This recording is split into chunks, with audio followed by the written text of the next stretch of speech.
Kaugnay naman ang mga bago niyang alegasyon, makasama natin si Senador Antonio Trillanes. Good morning po, Senador. Magandang umaga po sa inyo, kasamang Igan, Ivan at Miss Rhea. Opo. Morning, sir. Ito, ang balik ng Malacanang lagi, kayo ba'y may ebidensya? Kayo ba'y may pinangahawakan dokumento? Kaugnay nitong bago niyong akusasyon na pinapaboran si Kim Buong, kaya ginawa yung nangyari ngayon sa negosyo ni Jack Lam, Senador. Okay. Ito pong ang basis po natin dito, primarily yung testimonya ng mga resource persons dun sa hearing sa Senado. Opo. So, ito naman pong, ito nga, no, si Kim Wong, kaalyado yan ni President Duterte, according kay Mr. Atong Ang, gusto niyang kuhanin yung negosyo ni Jack Lam. Opo. So, kaya nga, nagka-rate bigla dahil doon, nakansela yung prangkisa ni Jack Lam. Tapos pagkatapos noon, itong president ng PAGCOR, nag-issue ng panibagong prangkisa na doon sa isang kumpanya na pagmamayari ng anak ni Jack Lam, anak ni Kim Wong.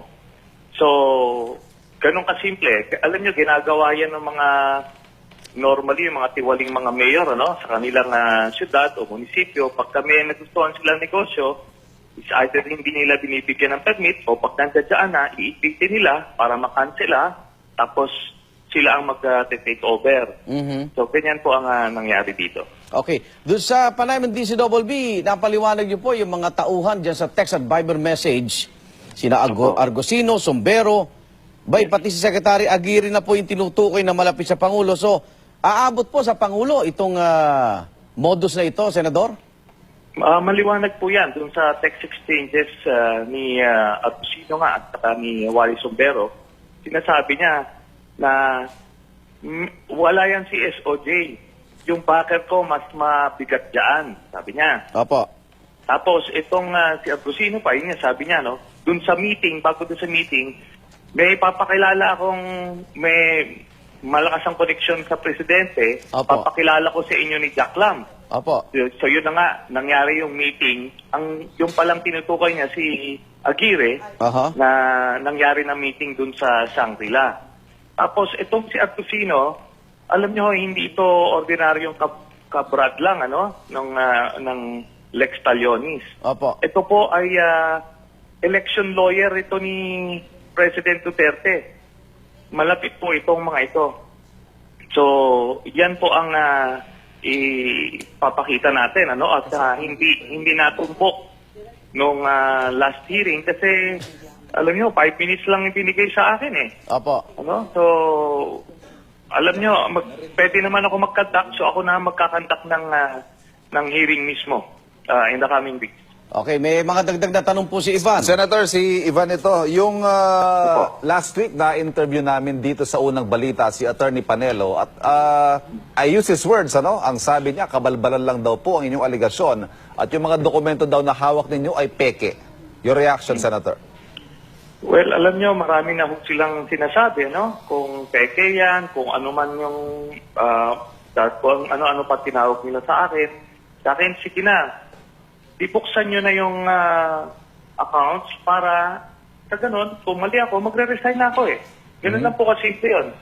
Kung peke yan, mas lalong dapat pakita ng presidente na wala talaga siyang takong yaman na aabot ng 2 billion pesos. Di sa ganun, mawawala na yung maingay na kritiko nila. Pero ayaw nila gawin. Senator, ito pong mga hawak ninyo, mailalabas nyo po ba ito? Breach ho siya ng bank secrecy, hindi ho ba? Hindi po. Kasi una-una, hindi po ito bank document. At itong mga dokumento na to, gaya nga nung nasabi ko, ito ay ibinigay na isang concerned citizen na nakuha niya sa kanyang kamag-anak na nagtatrabaho sa isang ahensya na nag-iimbestiga ng ganito. Okay, talk about ahensya. Inutos na raw po ni Pangulong Duterte sa AMLAC na ilabas yung financial information niya. Is this enough? So, sa akin, alam nyo, verbal yung directive, ganyan yung mga estilo ni President Duterte kasi alam niya hindi itong mga ahensya na to, hindi naman ito gagalaw pag walang formal written request. Pero susubukan ko, susulat ako sa AMLAC, I will call his bluff. na dahil dyan sa verbal directive niya na ginawa sa national TV, hihingiin ko lahat ng yung listahan ng reported or flagged transactions ni President Duterte from 2006 to 2015. So, itutulak ko yung AMLAC na ibigay yan. Tingnan natin kung sino atras ito. Senator, si Rhea may mga dagdag pang tanong. Alright. Senator, hindi ho ba daw kayo sapat o kayo dapat ang magpresenta ng ebidensya dahil yung burden of proof nakasalalay po sa inyo dahil kayo nag-aakusa?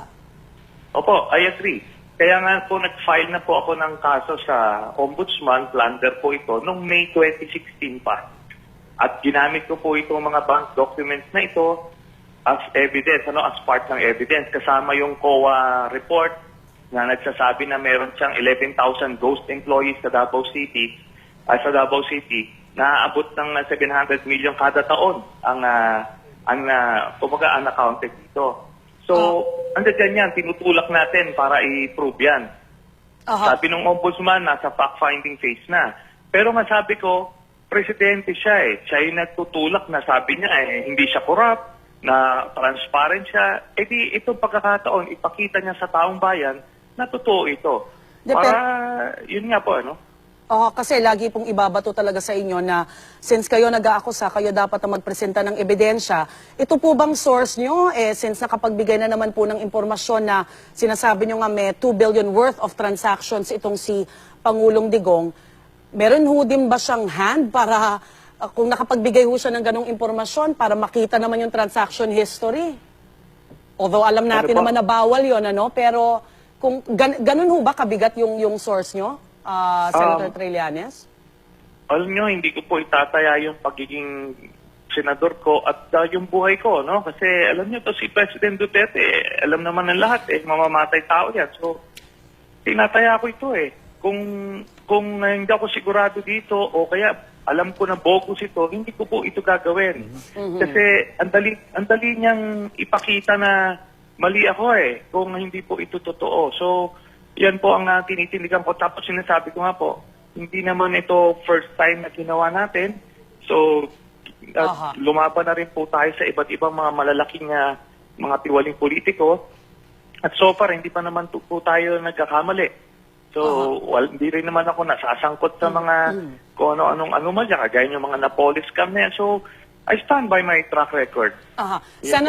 Senator, nabanggit nyo rin po kasi yung mga miyembro na ng pamilya ni Pangulong Digong, Ang sinasabi po ni Pangulong Duterte, a successful businesswoman naman. Ang kanyang asawa na si Hanilet, yung kanyang anak naman na si Sara, yung mga kliyente, yung nagbabayad sa kanya bilang abogado. Kaya kung tutuusin, may pera naman daw tong mga to. Ano pong masasabi nyo rito? Okay, unang-una po, dahil dyan sa paliwanag na yan, ibig sabihin, sinasabi niya, tama yung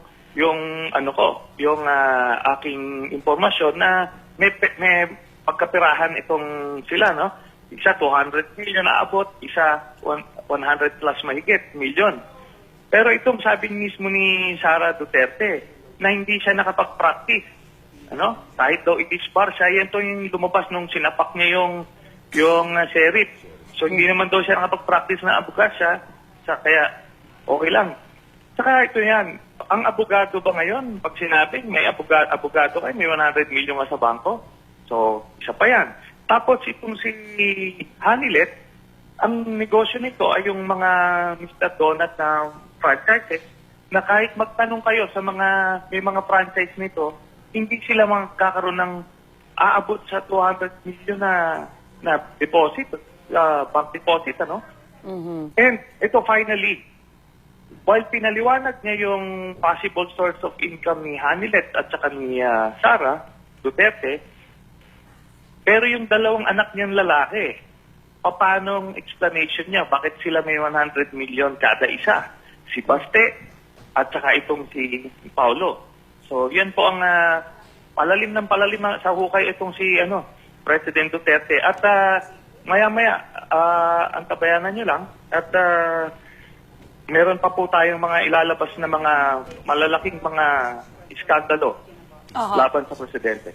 Pwede ho bang malaman kahit patikim lang kung ano itong ilalabas nyo, Senator Trillanes? Antabayanan na lang po natin kasi ayaw naman natin nung ma-preempt. Hindi, pero Ano ba yan? Ari-arian, Ano ba yan sa- pera? Ano? Malaki po ito. Si Pangulo pa rin. tuluyan ng makilala. Para matuluyan ng makilala ng mga kababayan natin kung sino si President Duterte talaga. Kasi Okay. alam nyo nung kampanya, aminin natin, marami yung nadala lang sa sabi-sabi, sa propaganda, sa kampanya. Pero hindi naman na talaga ninyo kilala talaga na personal ito si President Duterte. Hindi ho ito vintage bomb na tinatawag, Senator, ha? Yung tinatawag nilang rehashed. Luma. Ay, hindi. Bago to. Tingnan nyo. Kung ano man yan, ano? Okay, Kasi okay. sinasabi nila sa akin, ito, rehas daw. Teka muna, hindi nyo nga hinarap ito noon eh. Oo. Akala nyo, nakalusot na kayo, pero hahabulin at hahabulin ko po kayo dyan. Okay, Senador, sabi naman ng ibang kritiko pambalansin mo lang daw ito para kay Senadora Laila de Lima na aarestuhin ngayon o kaya bukas. Anong reaksyon niyo rito? Alam nyo, kahit arrestuin nila, kaya hindi, si Senator de Lima, harapin nila itong issue na to. Kumaga, hiwala yan. Totally independent. I believe Senator de Lima would be able to defend herself sa korte o kung saan man. Naniniwala rin ako na ginawa rin lang yung kanyang kaso na yun. Pero kahit ano man ang mangyari doon, ito ang kailangan nila harapin. Okay. Yun po. So yung press ko nyo mamaya, panibagong korupsyon ni Pangulong Duterte?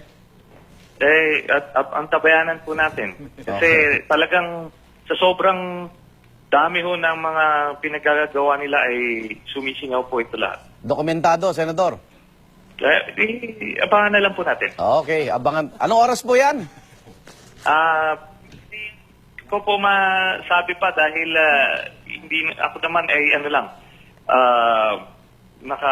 nakakaalam lang sa impormasyon ng mga ganyan. Okay. Senador, good luck mamaya. Maraming salamat po. Good morning. Good morning po sa inyo. Senador Antonio Trillanes po, hindi na rin maglalabas ang pahayag ng Malacanang kaunay ng mga naging pahayag ni Trillanes dahil lagi raw nagsisinungaling ang senador ayon kay Chief Presidential Legal Counsel Salvador Panelo.